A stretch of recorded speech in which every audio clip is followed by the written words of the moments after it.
السلام علیکم ورحمۃ اللہ وبرکاتہ۔ الحمدللہ والصلاۃ والسلام علی رسول اللہ۔ محترم ناظرین، میں ہوں آپ کا میزبان سرفراز فیضی اور آپ کا استقبال کرتا ہوں پروگرام میں جس کا نام ہے دوسری شادی۔ محترم ناظرین، ہم اپنے ان ایپیسوڈز میں جو دوسری شادی کے موضوع پر گزر رہے ہیں ان بہانوں پر گفتگو کر رہے ہیں جو عام طور پہ استطاعت رکھنے والے افراد دوسری شادی نہ کرنے کے لیے بطور عذر پیش کرتے ہیں۔ کچھ موضوعات پر ہم نے گفتگو کی، کچھ بہانوں پر ہم نے ان کا تجزیہ کیا، کچھ مزید بہانے جو عام طور پہ ایسے لوگوں کی طرف سے پیش کیے جاتے ہیں ان پر ہم آج کے اس ایپیسوڈ میں گفتگو کریں گے۔ سب سے پہلے میں اپنے مہمانوں کا استقبال کرتا ہوں۔ السلام علیکم ورحمۃ اللہ وبرکاتہ۔ شعبان بھائی، آپ سے آغاز کرتا ہوں سوال کا۔ میں ایک عام طور پہ لوگ بہانہ یہ بھی کرتے ہیں، کچھ لوگ ہوتے بھی ہوں گے جن کے اندر عدل کی طاقت نہیں ہوتی ہوگی، لیکن بہت سارے لوگ یہ بولتے ہیں میں عدل نہیں کر سکتا اس لیے میں دوسری نہیں کر رہا ہوں، میرے اندر عدل کی طاقت نہیں ہے۔ تو ٹھیک ہے، کسی کے اندر طاقت نہ ہو وہ بات سمجھ میں آتی ہے، لیکن بہت سارے لوگوں سے گفتگو کر کے سمجھ میں آتا ہے کہ یہ جو کہہ رہے ہیں کہ میں عدل نہیں کر سکتا یہ صرف ایک بہانہ ہے۔ ایسے لوگوں سے آپ کیا کہیں گے؟ جو لوگ ایسا کہتے ہیں نا کہ میں عدل نہیں کر سکتا، ان کو اس مجلس میں کچھ مت کہیے آپ۔ اچھا، پھر جب کوئی دوسری مجلس ہو، جب کوئی دوسری ملاقات ہو، تو اگر وہ کمپنی چلا رہے ہیں، اگر تنظیم چلا رہے ہیں، اگر ادارہ چلا رہے ہیں، اگر گھر کے ذمہ دار ہیں، تو کسی بھی چیز سے جوڑ کے کہیے کہ سنا ہے کہ آپ جو ہے اپنے بیٹوں میں انصاف نہیں کرتے ہیں، یا کبھی کہیے کہ سنا ہے کہ آپ کے ماتحت میں جو ملازمین ہیں ان کے مابین آپ ناانصافی کرتے ہیں۔ تو کون کہہ رہا ہے؟ ایسا کیسے ہو سکتا ہے؟ میں اپنے کوشش پوری کرتا ہوں، ایسا اور ویسا اور ویسا اور ویسا۔ جب یہ کہہ چکے تب آپ کہیے جو ہے وہاں پہ، یا کوئی جو بھی ہو کہے کہ پھر عدل کرنے کی صلاحیت تو آپ کے یہاں ہے، پھر یہاں یہ بات کیوں کہہ رہے ہیں؟ آپ سیدھا کہیے کہ ہمیں نہیں کرنا ہے، لیکن آزار نہیں تلاشنا چاہیے۔ جو شخص آج بر صغیر کا جو ماحول ہے اس ماحول میں اگر کوئی اپنی بہن اور بیوی اور ماں کے درمیان اگر عدل کر لیتا ہے تو پھر بیویوں کے درمیان عدل کرنا اس سے زیادہ آسان ہے۔ ہاں ٹھیک ہے، اگر واقعی ایسا ہے تو کوئی بات نہیں ہے، لیکن بالعموم یہ بات نہیں ہوتی ہے، ایک بہانہ ہوتا ہے۔ حالانکہ عدل پہ ہم اس سے پہلے بھی گفتگو کر چکے ہیں، پھر بھی مختصراً میں شیخ کفایت صاحب سے پوچھوں گا، مطلب کتنی سختی ہے عدل کرنے کے معاملے میں؟ اتنا باریکی کے ساتھ اس کو عدل کرنا ہے، اتنی باریکی کے ساتھ تجزیہ کرنا ہے کہ آدمی ڈر جائے، آخرت کا خوف اس کے دل میں پیدا ہو جائے، میں عدل نہیں کروں گا تو اتنا بڑا معاملہ۔ اچھا، اس میں اصل میں ایک پہلو یہ ہے کہ جو عدل نہ ہونے کا جو خوف، یعنی جو آیت میں آخر میں جو استثناء ہے، ایکسیپشن ہے، وہ شاذ حالات کے لیے ہے۔ اصل آیت کیا ہے؟ فَانكِحُوا مَا طَابَ لَكُم مِّنَ النِّسَاءِ مَثْنَىٰ وَثُلَاثَ، کہ جو عورتیں پسند ہو 2 کرو یا 3 کرو 4 کرو، لیکن اگر انصاف نہیں کر سکتے ہو تو عدل نہیں کر سکتے، عدل نہیں کر سکتے تو 1 کرو۔ تو یہ شاذ حالت کے لیے ہے، نہ یہ کہ یہی اصل بنا دیا ہے۔ کبھی کبھار ایسا ہوگا، ہاں کبھی کبھار ایسا ہو سکتا ہے، کسی کے ساتھ کوئی ایسی پریشانی ہو سکتی ہے، لیکن عام حالات ایسے نہیں ہو سکتے۔ اسی لیے دیکھیں، یہ آیت جس ماحول میں اتری ہے، جو سب سے پہلے مخاطب تھے صحابہ کرام، انہوں نے تو نہیں کہا کہ ہم عدل نہیں کر سکتے۔ ان میں اکثریت کی 2 شادی تھی، بلکہ ڈھونڈنے سے اگر کسی صحابی کے بارے میں آپ پائیں گے بھی نا کہ 1 شادی کیے تھے تو وہ ایک مدت تک کے لیے، بعد میں انہوں نے بھی 2 شادی کی۔ جیسے علی رضی اللہ تعالیٰ عنہ نے ایک مدت تک 1 شادی، بعد میں کئی شادیاں۔ جابر رضی اللہ تعالیٰ عنہ نے بھی بعد میں شادیاں کی۔ ایسے بہت سارے صحابہ کرام، مشکل سے 1 یا 2 صحابی کے بارے میں کوئی کہہ سکتا ہے کہ زندگی بھر 1 بیوی تھی۔ تو عام حالات میں 1 سے زائد ہی بیویاں ہیں۔ تو اس معاشرے کو اور اس سماج کو جب یہ خوف نہیں تھا تو ہم کیوں ایسی بات کریں؟ ہم کہتے ہیں نا ہم سلف کی پیروی کرنے والے ہیں، ہم ان کی اسوے کو اپنانے والے ہیں، تو ان کی زندگی بھی ہمارے لیے اس معاملے میں بھی اسوہ ہے کہ ہم جو کہتے ہیں میں عدل نہیں کر سکتا۔ صحابہ کرام نے تو نہیں کہا کہ میں عدل نہیں کر سکتا، بلکہ ایک بھی صحابی سے نہیں ملے گا جنہوں نے اس طرح کہا ہو کہ میں عدل نہیں کر سکتا۔ البتہ یہ بات ہے، اگر واقعی بڑی نیک نیتی سے یہ بات سوچ رہا ہے، عدل کو عدل کے مفہوم میں سوچ رہا ہے، اور عدل کی بات میں اس کے ہاں اللہ کی خشیت ہے، شادی کرنے سے پہلے کیسے پتا چل جائے گا کہ میں عدل نہیں کر سکتا؟ توقع ہے، اس کا ایک اندازہ ہے اپنے طور پہ۔ مطلب کیا عدل نہیں کر پائے گا کوئی آدمی؟ کہ کیسے لگا چاہیے اس کو؟ میں بتاتا ہوں، یہ عدل کا تصور بھی صحیح نہیں لوگوں کے ذہن میں۔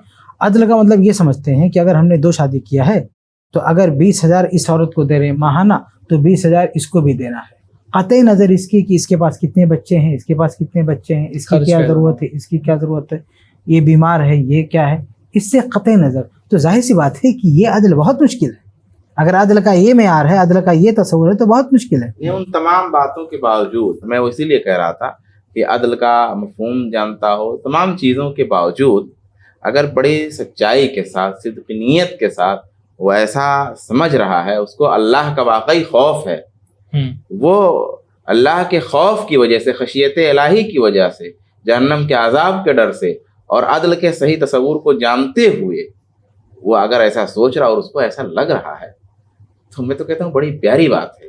اس طرح کی سوچ والے اگر پیدا ہو جائیں کہ ہر جگہ احکام الہی کو پیش نظر رکھیں, تو دوسری شادی کا مسئلہ آسان ہے. پھر یہ بہانے نہیں رہ جائیں گے.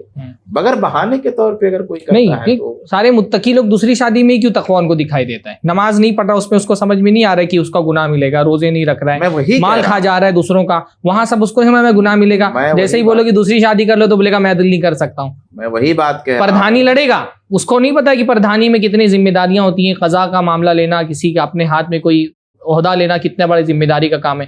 وہاں اگر عدل نہیں کرے گا تو کتنے لوگوں کے ساتھ ناانصافی ہو جائے گی. پردھانی لڑے گا, 1 کروڑ روپے لگا کر کے لڑے گا, وہاں نہیں بولے گا کہ میں عدل نہیں کر سکتا ہوں. M P M L A کا الیکشن لڑ لے گا, وہاں نہیں بولے گا میں عدل کر سکتا ہوں. اور جیسے شادی کی بات آئے گی سب سے بڑے متقی بن جاتے کہ میں عدل نہیں کر سکتے. اس پر جو گفتگو ہو چکی ہے عدل پر ہماری, عدل کا جو صحیح مفہوم ہے اس مفہوم پر پورا اترنا ضروری ہے. اس میں کوئی تخفیف کی بات نہیں ہے. اگر آپ نہیں, میں وہ بات نہیں کر رہا ہوں, میں یہ بول رہا ہوں نا کہ متقی آدمی کوئی وہ بولے میں عدل نہیں کر پاؤں گا تو سمجھ میں آتا ہے کہ بھائی وہ نمازی, پرہیزگار, روزے دار ہے, بہت اس کو خوف ہے اللہ کا, وہ بول رہا ہے میں عدل نہیں کر رہا ہوں, سمجھ میں آتا ہے کہ ہاں بھائی اللہ تعالیٰ سے اتنا ڈرتا ہے اسی لیے تو نماز روزہ کر رہا ہے. پر وہ نماز بھی نہیں پڑھتا ہے, وہ روزے بھی نہیں رکھتا ہے, وہ دنیا بھر کے حرام کاریاں کرتا ہے, اور پھر شادی کی بات کرو تو بولتا ہے میں عدل نہیں کر پاؤں گا. حتیٰ کہ زنا کر رہا ہے, بدکاریاں کر رہا ہے, آنکھوں کی بدکاری کر رہا ہے, زبان کی بدکاری کر رہا ہے, کانوں کی بدکاری کر رہا ہے, موبائل میں فحاشی بھری ہوئی ہے اس کے, لیکن شادی کرنے بولو تو بولے گا میں عدل نہیں کر پاؤں گا. تو یہ بدکاری کیا, یہ بدکاری عدل کے خلاف نہیں ہے. بات کہہ دی ہے خلاصے کے طور پہ کہ اگر عدل کا یہ معاملہ اگر بہانے کے طور پہ ہے تب تو اس کی کوئی حقیقت نہیں ہے, اور اگر اس کی کوئی واقعی حقیقت ہے جیسا کہ میں نے کہا تو اس کی حقیقت ہے. بہت آپ نے زندگی میں کتنے ایسے لوگوں کو دیکھا ہے جو واقعتاً بہانہ نہیں بولتے, واقعی میں وہ یہ بول رہے ہوتے ہیں کہ میں بیشتر بہانے والے. جیسے اسی کے مقابل میں ایک دوسرا جملہ بھی بولا جاتا ہے اور اس کو کوئی اہمیت نہیں دیتا. کئی لوگوں نے میرے سامنے بولا کہ اگر میں دوسری شادی نہیں کروں گا تو مجھے ڈر ہے میں زنا میں مبتلا ہو جاؤں. تو ایک جملہ یہ بولا جاتا ہے کہ مجھے ڈر ہے میں عدل نہیں کر پاؤں گا, تو سماج کہتا ہے بہت اچھا, مت کرو. اور دوسرا لڑکا کھڑا ہو کے بولتا ہے کہ مجھے ڈر ہے میں زنا میں مبتلا ہو جاؤں گا. نہیں تو اس کو نہیں بولیں گے کر لو تمہارے, تو اس کو نہیں کہتے. تو یہ دوہرا معیار ہے سماج. عدل کی ضد ظلم ہوتی ہے نا, زنا سے بڑا ظلم کیا ہے؟ ہاں, تو وہاں پہ وہ ظلم کر لے گا, اپنی جان پہ بھی ظلم کر رہا ہے اور اس جس کے ساتھ زنا کر رہا ہے اس پہ بھی ظلم کر رہا ہے. نہیں, میرے سامنے وہ قبول ہے, اس کو نہیں بولیں گے تم دوسری شادی کر لو تم سے زنا ہو جائے گا, یہ ظلم ہو جائے گا. جیسے ہم اس کی اگر حوصلہ افزائی کرتے ہیں کہ باقی ایک امانت دار آدمی, سچا آدمی ہے اور پیسہ بھی سب کچھ ہے, پھر بھی چلو تقوی کا اس کا یہ معیار ہے. اندیشے کی آپ کو پوری زندگی میں کوئی ایک آدمی ایسا دکھا ہے جو یہ بولتا ہوں میں عدل نہیں کر سکتا ہوں اور واقعتاً وہ بہانہ نہیں ہوتا ہے, وہ واقعتاً عدل نہ کر پانے کے خوف سے کر رہا ہوتا ہے؟ ایسا نہیں, ایسا تو نہیں, لیکن میرے سامنے درجنوں لوگ آئے جنہوں نے یہ کہا ہے کہ اگر میں دوسری شادی نہیں کرا تو زنا میں پڑ جاتا ہوں. یہ زنا سب سے بڑا کثرت لوگوں نے کہا ہے, لیکن ان کے اس جملے کو کوئی اہمیت نہیں دی جاتی, کوئی ہمدردی نہیں ظاہر کی جاتی اس کے ساتھ, نہ اس کی حوصلہ افزائی ہوتی کہ دوسری شادی کر لے. لیکن اگر یہ جملہ کوئی بولتا ہے کہ میں عدل نہیں کر پاؤں گا اس لیے نہیں کرتا ہوں, تو اس سے تقویٰ کی چٹان پہ چڑھا دیا جاتا ہے کہ بہت بڑا متقی ہے, بہت نیک آدمی ہے. بہت سارے لوگ ایسے بھی ہوتے ہیں نا جو عورت کے فتنے کے خوف سے, یعنی وہ بیچارے کرنا چاہتے ہیں اور سب, بلکہ میرے خیال سے بیشتر لوگوں کے لیے نہیں کرنے کی جینوئن وجہ ہوتی ہے, وہ بہانہ نہیں ہوتا ہے. دوسری کر لیں گے تو پہلی والی جینا حرام کر دے گی, تو اس کے فتنے کے خوف سے وہ نہیں کرتے. ایسے لوگوں کو کیا بولیں گے آپ؟ یہ فتنہ اس حد تک کی بھی چلا جاتا ہے بعض مرتبہ نا, میں ایسے واقعات بھی جانتا ہوں کہ عورت خودکشی کی دھمکی دیتی ہے, بعض مرتبہ خودکشی کر لیتی ہے. خودکشی خود نہیں کرتی ہے, وہ پاگل بنا دیتی ہے شوہر کو عام طور پہ. ایسا ارے بھائی ایک ایسا معاملہ آتا ہے کہ خودکشی کر لی, اس نے کوشش کیا کر لی خودکشی, ایسے بھی معاملات آتے. تو وہ جو پہلی بیوی کے فتنے کا خوف ہوتا ہے نا, واقعتاً یہ سب سے بڑی وجہ ہے. اگر آدمی کو یہ بھی لگے نا کہ 2 سال میں عورت پرسکون ہو جائے گی تو بھی وہ اتنا برداشت کر لے. خودکشی تک معاملہ تب پہنچتا ہے جب پہلے سے اس کی ذہن سازی نہیں کرتے ہیں. جب معاملہ شوہر یہ جانتا ہے کہ میں دوسری شادی کرنے جا رہا ہوں اور یہ میری بیوی جاہل ہے, کچھ نہیں پتا اس کو, وہ ظلم سمجھتی ہے, تو پہلے اس کی ذہن سازی ہونی چاہیے, اس کو بتانا چاہیے, اسلامی تعلیمات سے آگاہ کرنا چاہیے, اس کے بعد وہ قدم اٹھائے. جو اس طرح کے لوگ ہیں جن کے سامنے اشکال ہے, وہ واقعی اگر شادی کرنا چاہتے ہیں اور واقعی انہیں اس بات کا یقین ہے کہ ان کی بیوی بڑی فتنہ گر ہے، اور عام طور پہ یہ معاملات وہاں پیش آتے ہیں جہاں پر جو ہے شوہر پر بیوی حاوی ہو، وہاں یہ اور خوف جو ہے رہتا ہے کہ وہ فتنہ کرے گی اور بہت پریشان ہو جائیں گے۔ تو اگر واقعی ایسا ہے تو اس کا مثبت طریقہ یہ ہے کہ جو لوگ شادی کریں ان کی حوصلہ افزائی کریے، ان کو اچھے مشورے دیجیے، سماج کی جو تعمیر کرنی ہے اس نہج پہ، اس تعمیر میں جتنا ممکن وہ حصہ لیجیے۔ فتنہ کیوں ہوتا ہے عورت؟ سماج کی تعمیر مطلب سماج کی تعمیر کا وہی حوصلہ افزائی، مطلب بہت ساری چیزیں، سالوں کی شادیاں کرا دے دوسری، اب اس پر آپ بات میں آئیے تو اس پر ہی بات کریں گے۔ اگر اس طرح کا سوال بھی آتا ہے تو ہم اس سوال کا بھی جواب دیں گے آپ کو، لیکن ابھی جو بات ہے یعنی کہ حوصلہ افزائی کریں، اس میں کم سے کم آپ نفرت کا اظہار نہ کریں، آپ جو ہے ایسی کوئی بات نہ کریں جس سے یہ ہو کہ آپ حکم الہی کو ناپسند کر رہے ہیں یا اس کا مذاق اڑا رہے ہیں، اس کی توہین کریں، کم سے کم یہ سارے کام آپ کریں۔ اس طرح کے کام جب کئی لوگوں کی طرف سے ہوں گے تو وہ جو فتنے کا زور ہے وہ کم ہوگا، اور جب فتنے کا آپ نہیں کر پائیں گے کوئی دوسرا کرے گا، تو یہ ساری چیزیں ہیں۔ لیکن اگر یہ بات صحیح ہے کرتے تو عمر ہی گزر جائے گی دوسری شادی کرنے والی، کوئی بات نہیں، ٹھیک ہے گزر جائے گی، لیکن اگر واقعی اسے یقین ہے اس بات کا کہ بہت بڑا فساد برپا ہوگا، اور خاص طور پہ اب وہ بات یہاں آ جا رہی ہے جب آپ پوچھیں گے کہ کن لوگوں سے نہیں کرنا چاہیے، تو وہاں پہ وہ بات آئی۔ ہاں، بعض لوگ یہ کہتے ہیں نا کہ مجھے اپنی بیوی سے بہت محبت ہے تو اس کی محبت میں دوسری نہیں کر رہا ہوں۔ ایک طرح سے نا یہ تیر جو ہے نا یہ ان لوگوں کے سینے میں جا کر کے بہت تیز لگتا ہے جنہوں نے دوسری کر لی ہے، گویا کہ جنہوں نے دوسری کر لی ان کو اپنی پہلی بیوی سے محبت نہیں تھی، یہ صاحب کو بڑی محبت ہے اس لیے یہ دوسری نہیں کر رہے ہیں۔ یہ جو بات کرتے ہیں نا ان کا کیا جواب؟ یہ جو ہے نا کہ پہلی بیوی سے محبت ہے، میں اس کو ناراض نہیں کر سکتا، تو یہ تو جملہ مجھے غیر شرعی لگتا ہے۔ یعنی جب اللہ نے یہ قانون بنایا ہے تو اللہ کے قانون اور اللہ کی حلال کردہ چیز سے اس لیے نفرت کہ بیوی ناراض نہ ہو جائے، تو بیویوں کی مرضی اور ان کی رضا کو سامنے رکھتے ہوئے کسی حرام چیز کو جو ہے حلال کرتے، یہ اچھی چیز نہیں۔ بیویوں کی کوئی منشا ہو اور ان کی منشے کی رعایت میں اللہ نے کوئی چیز حلال کر کے رکھی ہے، وہ کہے کہ نہیں میں اس کو حرام کرتا ہوں، میں ناراض نہیں کر سکتا بیوی کو، تو یہ غلط چیز ہے۔ اور یہ جس محبت کا واسطہ دیتا ہے آدمی، یہ خلاف حقیقت ہے۔ کیا دوسری شادی کرنے سے وہ محبت ختم ہو جائے گی؟ محبت تو اور بڑھ بھی سکتی ہے۔ تو دوسری شادی کرنے سے اگر وہ بڑی محبت کرتا ہے تو محبت کیا معنی ہے؟ دوسری شادی سے محبت معنی نہیں ہو سکتی، دوسری شادی سے بلکہ ہم نے دیکھا پہلی بیوی کو اتنے فوائد حاصل ہوتے ہیں، تو جس کو تو سچی محبت ہے اس کو کر لینی چاہیے دوسری شادی، تاکہ تھوڑا اس کی بیوی کا بوجھ ہلکا ہو۔ سچی محبت تو یہ کہ بیوی کا بوجھ ہلکا کر دے کچھ نہ دوسری کر کے، اتنا سر پہ اس کے لادے رہتا ہے ذمہ داریاں۔ شعبان بھائی آپ کیا بولیں گے کہ یہ جو تانا جا کر کے چپتا ہے نا کہ آپ نے اگر دوسری کر لی اس کا مطلب آپ اپنی پہلی بیوی سے محبت نہیں کرتے؟ اس میں دو باتیں ہیں، ایک بات واقعی ہوتی ہے یہ، اور اس کا مطلب یہ نہیں کہ جس نے دوسری کیا ہے وہ نہیں کر رہا ہے، اور نہ اس کو تانے پہ محمول کرنا چاہیے۔ پہلی بات یہ ہے میری، واقعی ایسا ہوتا ہے، یہ بات صحیح ہے کہ کوئی عورت نے بہت احسان کیا ہے، بڑی فرما بردار ہے، بہت اس کی خیرات ہیں، تو جب آدمی دوسری شادی کرنے کی سوچتا ہے تو اس کے ذہن میں ایک بات آتی ہے کہ اتنی بھلائیاں اس نے میرے ساتھ کی ہیں، اتنی قربانیاں اس نے میرے، تو وہ ساری چیزیں اس کے پیش نظر ہوتی ہیں، تو اس کے ذہن میں ایک چیز یہ آتی ہے کہ یار میری بیوی پہ کیا بیتے گی، چلو صبر کر جاتا ہوں۔ میں نہیں سمجھتا کہ اس میں کوئی مذائقہ ہے اگر واقعی ایسی ہے۔ ایک کیفیت یہ ہوتی ہے بعین ہی ایسا ہی فرد جس کو اپنی بیوی سے بہت محبت ہے تو وہی دوسرا آدمی اس کو کنٹرول کرتا ہے، تو بعین ہی وہی محبت ہوتی ہے، وہی ساری چیز ہوتی ہے، لیکن وہ ایک دوسرے پہلو سے سوچتا ہے کہ ٹھیک ہے میری بیوی کے جذبات ہیں لیکن میں اپنی بیوی کو کچھ نقصان نہیں پہنچانے والا۔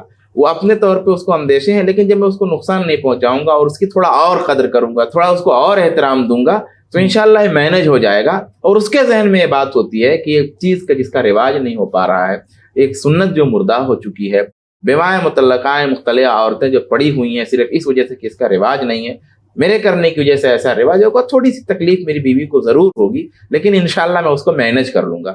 اس سے زیادہ محبت کرنے والا ہوتا ہے جو دوسری شادی کرتا ہے اور اس کو اس طرح مینج کرتا ہے۔ یہ دو بات ہوئی۔ یہاں دو چیزیں میں واضح کروں گا۔ پہلی بات یہ کہ کبھی کبھی پہلی بیوی کے احسانات بہت ہوتے ہیں، اس نے اپنے شوہر پر اتنے احسانات کیے، اتنی خدمت کیا کہ اسے بے نیاز کر دیا ہے، تو یہ بات اس پس منظر میں شیخ کی بات بالکل صحیح ہے کہ پہلی بیوی نے اتنی قربانیاں دی، اتنے احسانات کیے کہ وہ بے نیاز ہو چکا ہے, اس کا ذہن نہیں جا رہا ہے, تو یہ ایک الگ چیز ہے. لیکن ایسے ہی آدمی کہے کہ بھئی ہمیں اس سے محبت ہے اس لیے میں نہیں کروں گا, تو میں یہاں ایک مثال دینا چاہوں گا کہ کیا آدمی کو اپنے اولاد سے محبت نہیں ہوتی ہے؟ تو ایک بیٹا پیدا ہوا اور کہا میں اس بیٹے سے بہت پیار کرتا ہوں, مجھے بہت محبت ہے, میں دوسرا بیٹا نہیں لانا چاہتا, تو کیا اس کی تائید کی جائے گی؟ صرف نفس محبت کی بات میں کر رہا ہوں. اگر یہ احسانات والی جو بات ہے وہ ٹھیک ہے کہ بہت سارے احسانات کیے, بہت ساری خدمت کیا بیوی نے, تو اب اس کا ذہن نہیں جا رہا ہے, تو اس بیوی کے اندر وہ کوالٹی ہے کہ اس نے جو ہے احسانات کرے, لیکن صرف ایسے ہی بس محبت ہے, میں محبت کا لحاظ کرتے ہوئے ناراض نہیں کرنا چاہتا, وہ کیسی بھی بیوی ہو, روز جھگڑا ہوتا ہو, بس محبت ہے. تو یہ بچوں سے بھی تو محبت ہوتی ہے. تو دوسرا لڑکا آتا ہے تو کیا اس پر ظلم ہوتا ہے کوئی؟ تیسرا لڑکا آتا ہے کیا ان پہ ظلم ہوتا ہے؟ حالانکہ آپ دیکھیں گے جو تکلیف کی بات شیخ نے کہی کہ میں تکلیف نہیں دینا چاہتا, بچے کو بھی تکلیف ہوتی ہے. یہ حقیقت ہے کہ ایک بچہ ہے اور دوسرا بچہ جب آتا ہے تو اس سے توجہ بڑھ جاتی ہے, تکلیف ہو رہی ہے, توجہ بڑھ رہی ہے, وقت بڑھ رہا ہے, تو بچہ کبھی کبھی اس کو فیل بھی کرتا ہے, بچہ محسوس بھی کرتا ہے. بلکہ میں خود اپنی بات ہی بتا دوں, میرا بیٹا فوزان جب دوسرا بیٹا پیدا ہوا تو فوزان نے کہا بھی کہ اب میرا بوسہ لینا بند, اس کے اپنے الفاظ تھے, میں دوسرے الفاظ میں کہہ رہا ہوں کہ اب میرا بند. ہاسپٹل میں کھڑے ہو کے بچے نے کہا کہ اب میرا بند, میرے ساتھ پیار بند, محبت بند, ایسے کھڑے ہو کر کہا. اور آپ بھی وہاں پہ تھے. اس بچے کا اتفاق سے انتقال ہو گیا. انتقال ہونے کے بعد فوزان کا اسٹیٹمنٹ بدلتا ہے, کہتا اب میرا دوبارہ شروع. تو یہ دیکھیں کتنا چھوٹا سا بچہ ہے, حبیب ہاسپٹل میں آپ بھی وہاں پہ تھے, سب تھے وہاں پہ, تو وہ بچہ وہاں کھڑے ہو کے کس طرح کے اس کے جذبات, چھوٹا سا بچہ ہے اور کیا کیا بول رہا ہے. تو اگر تکلیف کی بات کریں تو بچے کو بھی تو تکلیف ہو رہی, تو کیا دوسرا بچہ لانا بند کر دیں گے؟ تو وہی بات ہے جو شعبان بھائی نے کہی, تکلیف تو ہوتی ہے, ہم اس کا تو انکار ہی نہیں کرتے, پر ہم تکلیف کو مینیج کرنا سکھاتے ہیں نا. ایسے معاملات میں ہم سکھاتے ہیں کہ بھائی تکلیف کو کیسے برداشت کیا جائے, کیسے مینیج کیا جائے. تو یہ کوئی لیکن اس عذر کو نہیں قبول کرنا چاہیے ویسے. اور تیسری صورت آپ کیا بتا رہے تھے؟ تیسری صورت ہے, اور اس میں ایک بات اور ہے, پھر میں اس میں بھی ایک بات اور کہنی تھی کہ دونوں باتوں کی مثال موجود ہے. رسول گرامی صلی اللہ علیہ وآلہ وسلم کی زندگی میں دونوں باتوں کی مثال موجود ہے. رسول گرامی یہ مت بولے گا کہ حضرت خدیجہ کے ہوتے ہوئے اس لیے نکاح نہیں کرتا کیونکہ اس میں دیکھیے دونوں چیزیں, ایک طرف حضرت خدیجہ رضی اللہ عنہا ہیں, آپ نے دوسری شادی نہیں کیا, ان کے احسانات تھے. دوسری طرف اماں عائشہ رضی اللہ عنہا سے زیادہ کس سے محبت تھی اللہ کی, کہنے جا رہا ہوں. لیکن اس کے باوجود بھی اور بیویاں ہیں. حضرت خدیجہ سے اس وجہ سے ان کی موجودگی میں نہیں نکاح کیا تھا کیونکہ بہت محبت تھی. دونوں صورتیں ہیں. حضرت خدیجہ رضی اللہ تعالی عنہا کے ہوتے ہوئے رسول گرامی صلی اللہ علیہ وآلہ وسلم نے دوسری شادی نہیں کی, یہ ایک مثال یہ بھی موجود ہے. اور رسول گرامی صلی اللہ علیہ وسلم کی سیرت میں یہ بھی موجود ہے کہ اماں عائشہ رضی اللہ تعالیٰ عنہا, جن سے آپ ساری بیویوں سے زیادہ محبت کرتے تھے, مگر ان کے بعد بھی اللہ کے رسول صلی اللہ علیہ وسلم سوکن لائے. تو یہاں کہنے کی بات یہ ہے کہ یہ محبت والی بات عذر نہیں ہونی چاہیے. اللہ کے رسول صلی اللہ علیہ وسلم کو حضرت خدیجہ رضی اللہ تعالیٰ عنہ سے تو محبت کتنی تھی کہ ان کے انتقال کے بعد ہی محبت شدید تھی. اس محبت کے ساتھ ان کے خیرات بھی تھے, احسانات بھی تھے, اور کچھ اور حالات بھی تھے. میں یہ نہیں کہہ رہا ہوں کہ صرف یہی ایک وجہ تھی, لیکن یہ وجہ ضرور. میری بات صرف یہ تو ایک اجتہادی بات, اس پہ کوئی یقینی بات صحیح بات, یہ منسوس نہیں, یہ وجہ منسوس نہیں. اللہ کے نبی صلی اللہ علیہ وسلم نے اماں خدیجہ رضی اللہ عنہا تفصیل سے بات ہم لوگ صرف محبت کی وجہ سے, میں نے خود یہ بات کہی ہے کہ یہ منسوس نہیں ہے, لیکن جب ہم اسباب گناتے ہیں تو ان میں ایک سبب اس کو پیش کرتے ہیں, لیکن اسی کے ساتھ یہ چیز بھی موجود ہے. تیسری بات جو میں کہنا چاہ رہا تھا وہ یہ کہ جو لوگ ایسی بات کہتے ہیں نا کہ مجھے اپنی بیوی سے بڑی محبت ہے, تو وہ اگر صورت نہیں ہے جو میں نے کہا, تو اصل میں یہ بہت ہی خراب لوگ ہیں. ایک صاحب نے تو ایسا کہا جو ہے کہ شیخ مجھ کو تو اپنی بیوی سے بہت محبت ہے اور میری بیوی بڑی اچھی ہے. اور اچھا پتہ نہیں کیسے لوگ اپنی بیویوں کی بڑی تعریف کرنے شروع کر دیتے ہیں, مجھ کو تو یہی بہت عجیب لگتا ہے. میری بیوی بڑی خوبصورت ہے, میری بیوی بڑی حسین ہے, کیا کہ یہاں تک پہنچ جاتے ہیں. تعریف کرتے کرتے ان کو دھیان ہی نہیں رہ جاتا ہے, بڑی لمبی چوڑی بیویوں کی تعریف کریں گے. تو بیچارے بڑی تعریف کرنا چاہیے لیکن موقع محل لے کر کرنا چاہیے. کے سامنے کرو کیا مجلسوں میں بہت صحیح, میں اتفاق کا قصیدہ لے کے بیٹھے, موقع محل لے کر تعریف کرو. بہت بہترین. وہ حضرت تھے. نہیں کوئی ہماری ناظرین میں سے کوئی خاتون ہی نہ سوچے کہ ہم لوگ تعریف کرنے کی مخالفت کر رہے ہیں. موقع محل لے کر کے تعریف کرنا چاہیے, ایسی تعریف مت کرو فیتمان لذی فی قلبی. لگے ہی رہتے ہیں کہ ان کو فخر کا وہی ایک ذریعہ رہتا ہے. بہرحال تو وہ حضرت ملاقات ہوئی اور انہوں نے بڑی تعریف کی اور کہا کہ مجھ کو تو ضرورت ہی نہیں ہے اور ماشاءاللہ بڑی فرما وغیرہ وغیرہ. مجھے سوجھی بات جو ہے, میں نے کہا حضرت آپ یہ بتائیں کہ آپ اپنی بیوی کے ساتھ, اپنی ماں کے ساتھ رہے ہیں کبھی؟ آپ کی بیوی آپ کی والدہ کے ساتھ رہی ہے کبھی؟ جو آپ بولے ہماری بیوی اتنی اچھی ہے, اتنی فرما بردار ہے, ایسی اور ویسی. ہاں شیخ رہی ہے, میری والدہ آتی ہیں اور بڑی قدر میری بیوی کرتی ہیں. میں نے کہا سال 2 سال کبھی ساتھ میں رہے ہو؟ تو چپ ہو گئے. میں کہا جب آپ سال 2 سال رہے نا اپنی والدہ کے ساتھ, تب بتانا جو ہے کہ آپ کی بیوی کتنی اچھی. تو یہ خواہ مخواہ کی بات جو کہتے ہیں نا کہ مجھ کو اپنی بیوی سے بڑی محبت ہے, یہ بالکل بیکار کی بات ہے اور خواہ مخواہ کی بات ہے, بالکل لایانی بات ہے, اور یہ قصیدہ خوان لوگ ہیں. اور حقیقت میں یہ بیوی سے کی محبین نہیں ہے, محبت کرنے والے خائفین میں سے ہیں, ڈرنے والے. سچی بات یہ ہے کہ اپنی بیوی سے شدت سے ڈرنے والے بزدل لوگ ہیں جن کے اوپر ان کی بیوی حاوی رہتی ہے, ادھر آ ادھر آ جیسے خطابات ان کو دیتی رہتی ہے, یہ وہ لوگ ہوتے ہیں. ایک اور چیز ہے, اگر بیوی سے محبت ہے تو وہ محبت اس بات سے مانے کیسے ہو سکتی ہے اس میں تعدد نہ ہو, بلکہ اس کا تقاضا ہونا چاہیے تعدد ہو.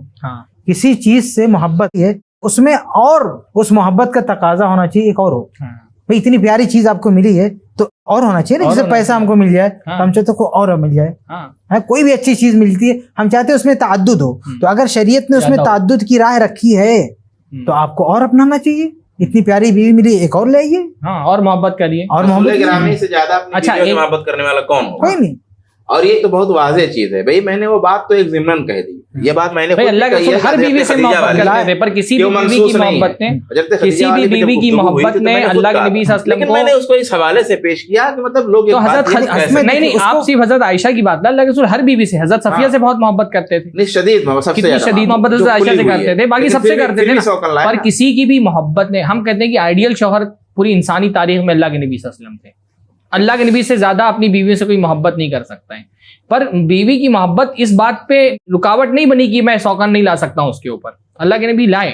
وہ ایک طرح سے اپنی بیوی کی فضیلت بیان کرنی مقصد ہوتی ہے. بیچارے اگر کچھ اور موقع ملے تو کچھ نہیں, وہ ڈرے ہوئے لوگ ہوتے ہیں لیکن وہ قبول نہیں کرنا چاہتے کہ وہ ڈرے ہوئے, جو آپ نے بات کی اصل بات وہی ہے. اچھا ایک اس کو دوسرے زاویے سے بھی دیکھیں نا, بھائی آپ ہی اپنی بیوی سے کیوں محبت کرتے ہیں, آپ کی بیوی بھی آپ سے محبت کرتی ہے. جس شدت کے ساتھ آدمی یہ بول رہا ہے کہ میں صبر کر لوں گا اپنی اس پر, یا بعض مرتبہ صبر کرنے والے بہت کم ہیں, میں بیوی کی محبت میں گناہ کر لوں گا لیکن اس کی محبت میں میل نہیں لگنے دوں گا. تو اگر آپ کی طرف سے میری شدید محبت ہے, میں گناہ کر لوں گا لیکن اس کی تکلیف آپ سے کتنی محبت ہے, تو آپ کی بیوی کو آپ سے سچی محبت ہے تو آپ کو گناہ کے راستے پہ چلنے کے بجائے آپ کو حرام کاری سے بچائے نا وہ. ہاں بالکل صحیح, یہ بات صحیح ہے. اگر اس کی محبت بھی سچی ہے, آپ اس کی محبت میں گناہ کر سکتے ہیں, وہ آپ کی محبت میں آپ کو گناہ سے نہیں بچا سکتی ہے. اس کی محبت میں آپ ایک حلال چیز کو ترک کر سکتے ہیں, تو آپ کی محبت میں ایک حلال چیز لا بھی سکتی ہے. تو گویا آپ کی بیوی کو آپ سے اتنی محبت نہیں ہے جتنی آپ, وہی خائف ہیں. وہ محبت خالی ایک بہانہ ہوتا ہے بھائی. اور ایک اور نقطہ نا یہاں پہ شوہر کی قوامیت پہ سوال اٹھتا ہے, جب کوئی محبت کا حوالہ دے کے اتنے بڑے ڈیسیزن کو ترک کر دیتا ہے, اتنا بڑا ڈیسیزن نہیں لے پا رہا ہے, تو کس بات کا قوام ہے وہ؟ قوام کہاں رہ گیا؟ قوام نہیں رہ گیا. محبت کا حوالہ دے کے بولتا میں یہ نہیں کروں گا یہ نہیں کروں گا, تو قوام کس بات کا؟ غلام ہو گیا ہوتا پھر. تو اس کے فیصلوں میں تو رکاوٹ نہیں آنی چاہیے اس کی محبت کا حوالہ دے کے. جی جی محترم ناظرین, ہم نے اس ایپیسوڈ میں کچھ ایسے موضوعات پر گفتگو کی, ان بہانوں پر گفتگو کی جو بہانے عام طور پہ استطاعت رکھنے والے ایسے مرد حضرات کی طرف سے پیش کیے جاتے ہیں جو دوسری شادی کی ترغیب ملنے کے باوجود دوسری شادی کرنے سے انکار کرتے ہیں. ہم نے پچھلے ایپیسوڈ میں بھی یہ بات کہی تھی کہ ہمارے معاشرے کے جو مستطیع افراد ہیں, جو طاقت رکھتے ہیں دوسری شادی کی, جو سنبھال سکتے ہیں دوسری بیوی کو, ان کو آگے بڑھنا چاہیے, دل سے خوف نکالنا چاہیے, بیوی کا خوف نکالنا چاہیے, سماج اور معاشرے کا خوف نکالنا چاہیے. خاص طور پہ اللہ کے خوف پر یہ خوف غالب نہیں ہونا چاہیے. یعنی بندہ گناہ کر لے اور اللہ رب العالمین کی نافرمانی کر لے, یہ اس کو قبول ہو جاتا ہے بعض مرتبہ, لیکن حلال کر کے سماج کی نافرمانی کرنا اس کو قبول نہیں ہوتا ہے. تو یہ تو بہت ہی عدل کے خلاف بات ہے. آدمی اپنے دامن کو گناہ سے داغدار کر دے لیکن لوگوں کے سامنے اس کی عزت پر حرف نہ آئے. اگر وہ ایسا سوچتا ہے تو اس کا مطلب کہ وہ سچا مسلمان نہیں ہے. اللہ رب العالمین کا جیسا خوف اس کے دل میں ہونا چاہیے ویسا خوف نہیں ہے. دوسری شادی کا موضوع بہت اہم ہے. ایک پورا موضوع ہمارے سامنے ہی بچا ہے کہ دوسری شادی کرنے والے افراد, ان کے لیے کیا مشورے ہیں, کیا تجاویز ہیں, اور بھی بہت سارے پہلو ہیں دوسری شادی کے جن پر ہم انشاءاللہ تعالیٰ اپنے اگلے ایپیسوڈز میں گفتگو کریں گے. آپ حضرات میں سمجھ رہا ہوں کہ خوب استفادہ کر رہے ہوں گے ان پروگرام سے. آپ اگر ہم کو ٹی وی چینل پر سن رہے ہیں تو اس ٹی وی چینل کو بڑے پیمانے پر نشر کرنے میں ہمارا تعاون کریں. اگر آپ ہم کو سوشل میڈیا کے کسی پلیٹ فارم پر سن رہے ہیں تو ہمارے چینل کو سبسکرائب کریں, لائک کریں, اور اپنے تجاویز مشوروں سے, اپنے اتفاق اور اختلاف سے ہم کو آگاہ کریں. ہم آپ کے کیے گئے کمنٹ غور سے پڑھتے ہیں اور ہم کوشش کرتے ہیں کہ اس کو رپلائی کریں. اور بالخصوص جو اہم کمنٹس ہوں گے، جو اہم تجاویز ہوں گی، جو اہم مشورے ہوں گے، جو اہم سوالات ہوں گے، ان کے لیے ہم ایک الگ ایپیسوڈ میں ان کے جوابات دیں گے، وہ پیش کریں گے اپنے ناظرین کے سامنے۔ اللہ تعالی ہم سب کو دین کا صحیح فہم عطا فرمائے۔ اللہ تعالی ہم کو طاقت دے کہ ہم معاشرے میں حلال کو آسان کر سکیں تاکہ حرام معاشرے کے اندر مشکل ہو۔ السلام علیکم ورحمۃ اللہ وبرکاتہ۔ دنیا میں امن کو عام کرنے کی اس کوشش میں ہمارا ساتھ دیں۔ i+TV کو ڈونیٹ کرنے کے لیے ابھی کال کریں 9588888826 پر۔ ایسے ہی اور ویڈیوز بنانے میں ہماری مدد کریں۔